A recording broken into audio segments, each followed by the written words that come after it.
project so unique and exciting. The first of those components is the field recordings that Glenn has been capturing while on tour around the world with Wilco. And those field recordings will frame the narrative arc of the piece.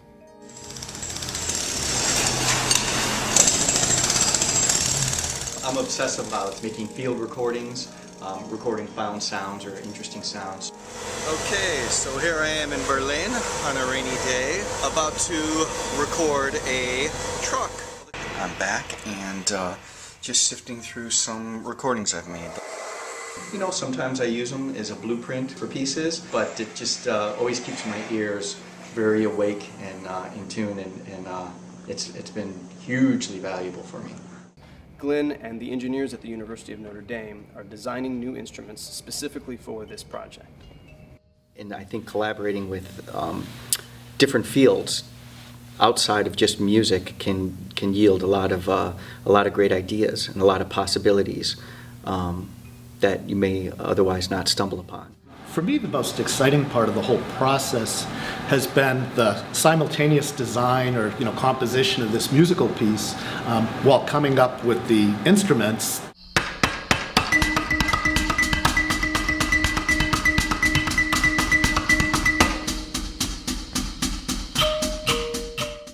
The new instruments that are being designed will be constructed on stage with the sounds of the construction of the instruments integrated into the performance, and then performed as musical instruments, and then deconstructed or destroyed on stage also as part of the performance.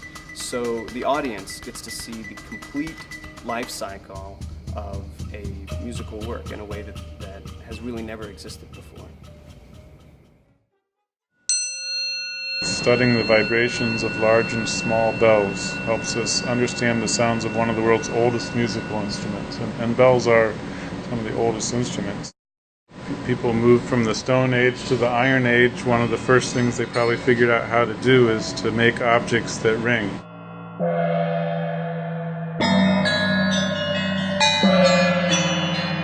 What we did is we actually recorded every single bell, and we recorded it with many different mallets, and I had hundreds of little micro sound samples so that I could listen to them, because you really need to be with the exact bell. They all have different intonations, different kinds of decay. If you hit them with one mallet, you get one kind of sound. If you hit it with another mallet, you get a different kind of overtone or a different decay. So it's incredibly complicated.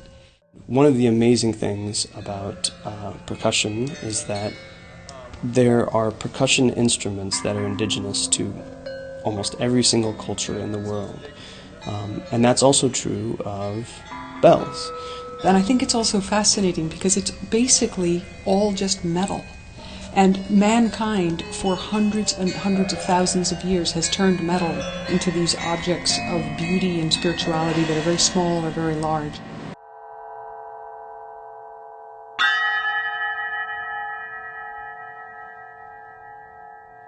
It's been striking, I think, how many more similarities that there are than there are differences.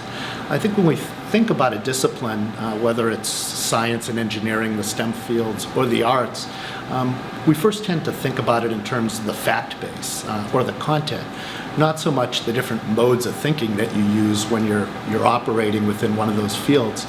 And within both of them, there are two, I think, main sort of modes of thought that play off each other. There's the analytic and experimental side, which usually we associate with the sciences, and then there's the creative or synthetic side, which is what we usually associate with the arts. But really, those operate strongly in both. Working with Third Coast, it's been interesting to see how much experimentation and analysis and having a hypothesis and seeing if something doesn't work is a part of their creative process. And really that's what we see in science and engineering. Using the scientific method, we might have a hypothesis, we'll run an experiment.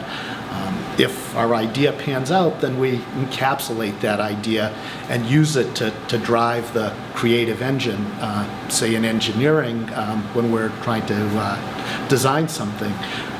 I've learned that musicians, operate much the same way, that they'll try something out. They see if it works. If it does, they kind of encapsulate that as a piece of knowledge that they can store away, and then use that to drive the creative engine of composing a piece.